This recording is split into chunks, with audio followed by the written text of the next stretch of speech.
Alignment is the real challenge. This is one I think that I had a lot of thoughts about what being a head coach was before I became a head coach. And I would argue that there's no single position that prepares you for the responsibility of overseeing a program as a head coach. As a position coach, you have 12 to 15 guys that you're responsible for. To me, it was really easy to unit build as a position coach. You're with them all the time. That's your echo chamber. And you can really quickly develop a rapport, a sense of connection, a sense of identity in that room, and a depth of relationship. As a coordinator, you have somewhere in the ballpark of 40 guys, 45 guys. You have a staff of 8, let's say. Again, you can kind of do it all yourself. That's how I experience it. So, I can be good enough in my role as a coordinator that I can compensate for any one assistant who may not have the tactical chops or may not have the relationship building chops, that I can account for that by stepping in and having the tactical idea to advance or developing the relationship to advance. As a head coach, you can't do it. You can't do it all. What you're trying to do is, especially in the first staff that you hire, is stitch together a group of people with, diverse experience and diverse perspective. And if you're not a micromanager, and that's not who I am as a leader, I don't believe that I can do everyone's job better than they can do it. My job is to facilitate performance in each of my staff members so they can do their role at the highest possible level, but it's not to sit over their shoulder and do their job. So I'm not a micromanager, but yet I have to somehow find a way to align a group of people on the mission with me. And our mission's really challenging. We use this image of a spear to represent alignment. So a spear, and I'm going to show you as that's kind of taken into our program identity. The spear has 3 tips, but to be effective, it has to move in one direction.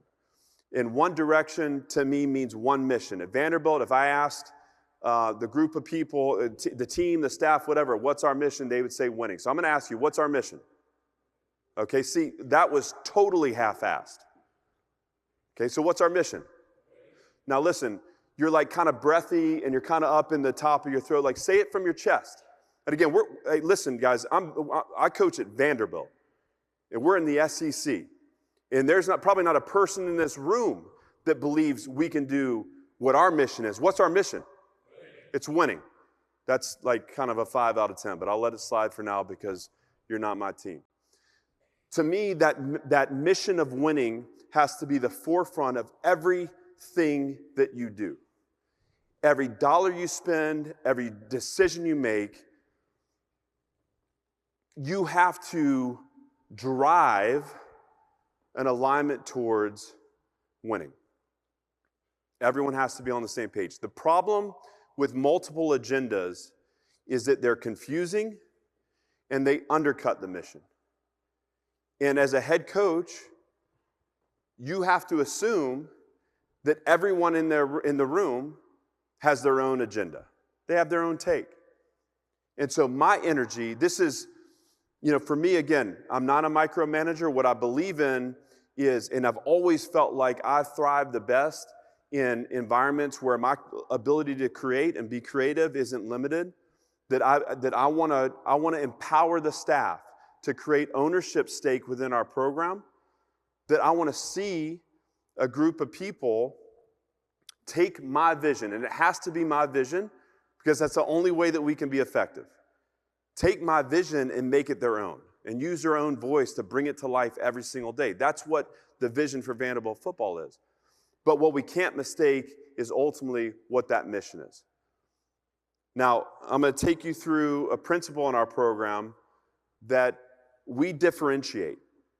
That's internal vandalism versus external vandalism. And I'm going to share a couple images here. Now, I don't want to call anyone out by logo, but we took a trip to Hawaii.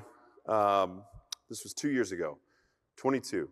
And in that week, we allowed an NFL team to use our facility. They were playing against the Titans, and they wanted some time to practice in Nashville before playing a preseason game. And we had an injured player that was rehabbing, that we hadn't taken to Hawaii. We left behind to rehab because he was trying to get back and get healthy. And he sent me this picture. The locker room for us, it's a sacred space. It's a shared space. It's a sacred space. It's a defining space. Again, I'm going to ask you, what's our mission? It's winning. And winning should be represented in how we treat our stuff. Go back to that respect and appreciation. So again, someone should be able to walk in our locker room and see the level of excellence we're aspiring to on the field. This is a way more controlled environment.